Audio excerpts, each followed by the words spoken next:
I want to know what's the strangest thing you have in your house. Here, hold on a sec. So this is actually something that my wife desperately felt she needed, and I absolutely agree. And it's a box of teeth.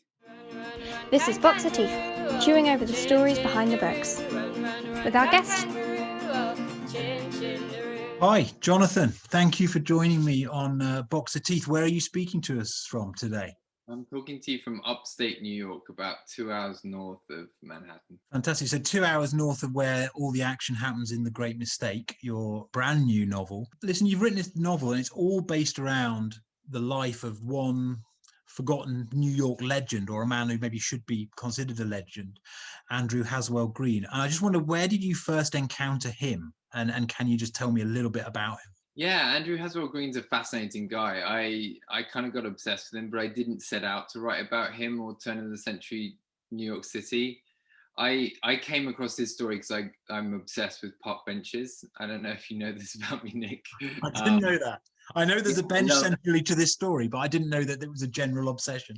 Yeah, I do. I love park benches, and I love reading the inscriptions and the little memorial plaques, but also the graffiti and the Elizabeth was here and Wendy for Dave and all that stuff. And and I was walking in Central Park in 2012. It was sort of shortly after moving from London to New York, and I came across this bench, stone memorial bench in a quiet part of the park that was dedicated to a guy called Andrew Haswell Green, who I'd never heard of before. And it called him the father of Greater New York and creating genius of Central Park. And I just kind of started to look into his story. And what is the best bench you've ever seen? Well, that one probably counts as the most sort of fruitful or dangerous one, because it led to 8 years of research, which is not usually the case with a bench that I come across. I had no idea this was such a long-standing thing for you. I just thought that this was the one sort of little trigger for this book.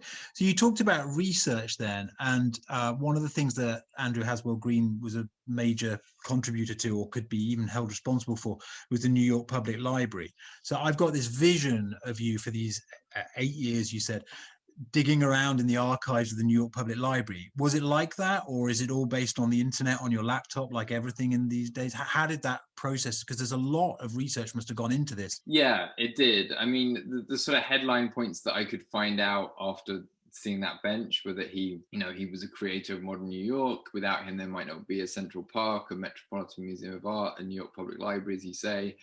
And then also that he was murdered on Park Avenue on Friday, November 13th, 1903. So I was really intrigued by those things. And I did end up doing quite a lot of research at the New York Public Library. Even more useful, I think, with the months I spent at the New York Historical Society Library, which is on one side of the park. And it turned out that was where there were boxes of Green's diaries and letters. So from different points of his life, I could actually put on the special gloves. I wasn't allowed to take photocopies or do, photo images or whatever, but I could move through different entries that he had made and different letters he'd written to people. And that was an amazing feeling, because when those boxes came out, an amazing librarian there helped me. I could see no one had checked those boxes out for like many, many years. And that was like a really exciting feeling, blowing the dust off those boxes. Did those people, those librarians, those curators, did you come across other people who appreciated who he was? There was certainly some of the people at the Historical Society were aware of him, and the only people I've really come across who know Andrew Haswell Green's name and his role have been Manhattan borough historians or people who are involved with local New York history to some extent. And it's really curious, because if you think of like other creators of modern New York, like Robert Moses, who, Robert Caro wrote that amazing book, The Power Broker, about him. Sort of he's on the tip of most New Yorkers' tongues, I think.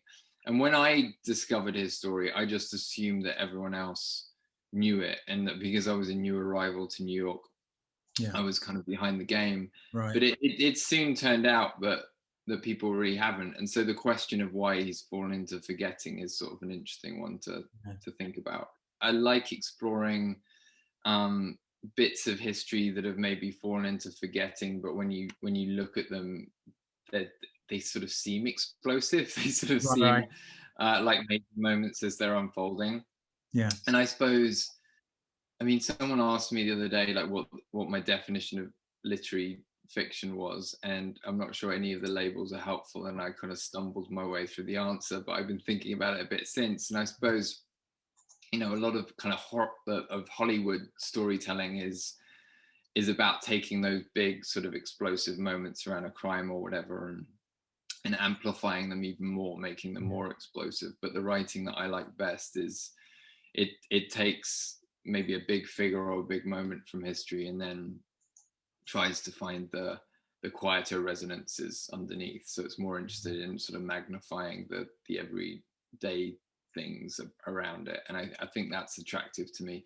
And then in the case of Andrew Haswell Green, it's like he was shot dead. That was one of the first things I discovered about him. Yeah. For a while, I thought that was what the book was going to be about, that it was all going to be about the detective work around his death. And there's a good Virginia Woolf line I came across in one of her diaries that goes something like, I meant to write about death, but life came breaking in as usual. Right. And it was a little bit like that. What about the fiction element? Because this could, I guess, given the research and given the story, it could be a true crime book or a memoir if you'd chosen to go down that narrative non-fiction route. So why do you make it a novel? And what is it that gives you? At the start, I thought, well, maybe I'll write a biography of him. But again, there were the bits of his interior life were often missing, or then they would pop up in the diaries, but I wouldn't have a diary entry for like another couple of years after that. And I think I feel like his, you know, novels can be really good at getting under the skin of history and filling in those gaps and bringing people back to life. And I like framework of having a framework of fact to operate within, but also then carrying out sort of informed imaginings of what might have happened in the gaps.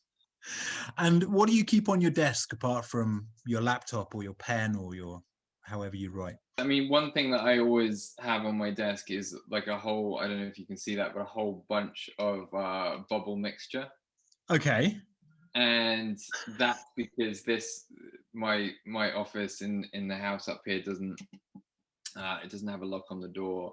So if the kids come in, and recently one of them came in with no pants on and wearing a Batman cape and collecting this small bottle of whiskey that she'd found. Okay, somewhere. right. So it's really important to have something to exchange for the deadly weapon that they might have in their hands. And they love bubble mixture, so I can, if I have a bunch of those around on the desk, I can do that. I can swap it for the deadly weapon, and then they'll move on. I might finish the work. What else? Show me something else from your house. Something crazy, something unusual from your home. What have I got? What have I got around here? Within reach, I've got.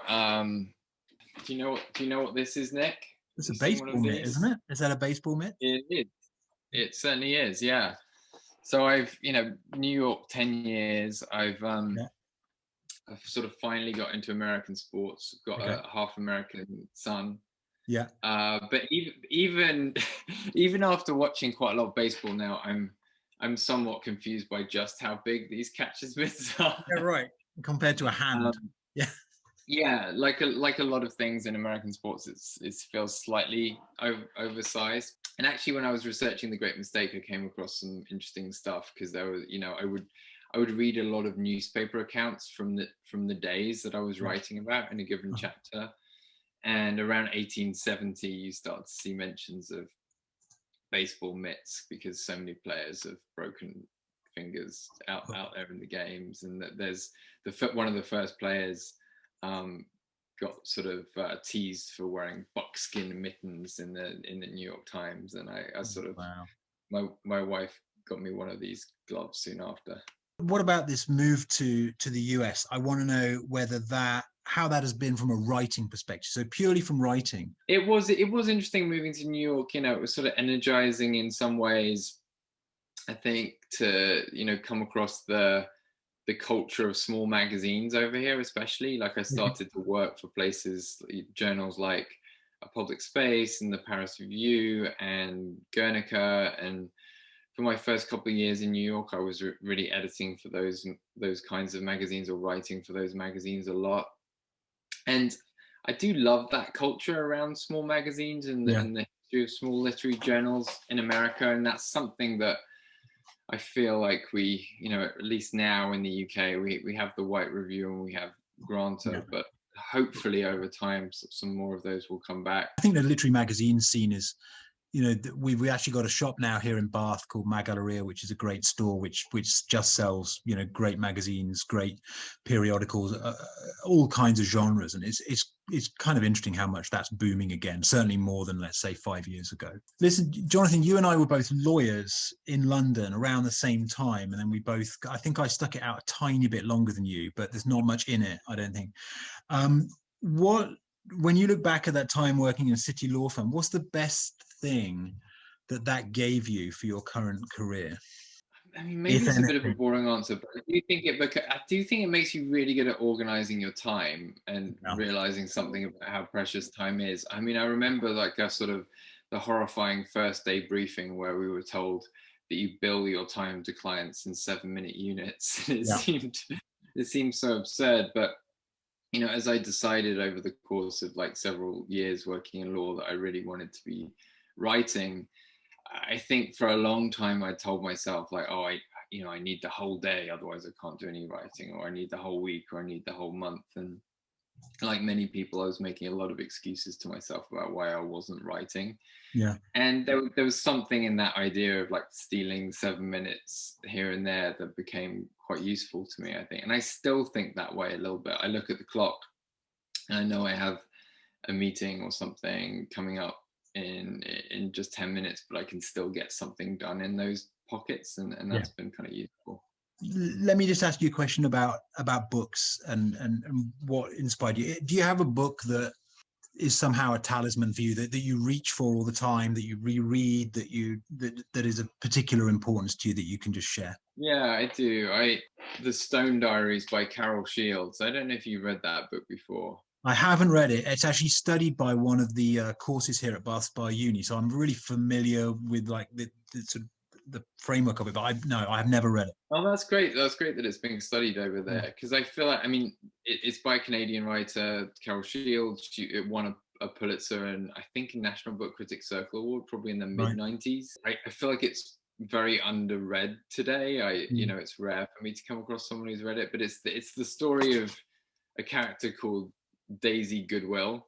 And it kind of takes you from her birth on the kitchen floor of a house in Canada to her death in Florida in this nursing home, and each chapter is roughly a decade of her life, and it's an incredible feat of compression, and it's also about magnifying those small moments in her life, and it has this sort of playfulness to it, foreshadows a lot of the sort of more postmodern tricks going on in books around that time, but it really brings like real kind of heart to it as well. And it's a magnificent book. I think about that all the time. Well, listen, I hope that when you next make it back over to the UK, maybe it'll be further, we'll get a chance to talk about the book and the characters, and there's so much I want to ask you about. So I hope we get a chance to do that, maybe for the paperback, if the world has carried on slowly healing itself. That'd be terrific. Yeah, I would love that. Jonathan, thanks so much. Thanks so much, Nick. Thank you. Bye.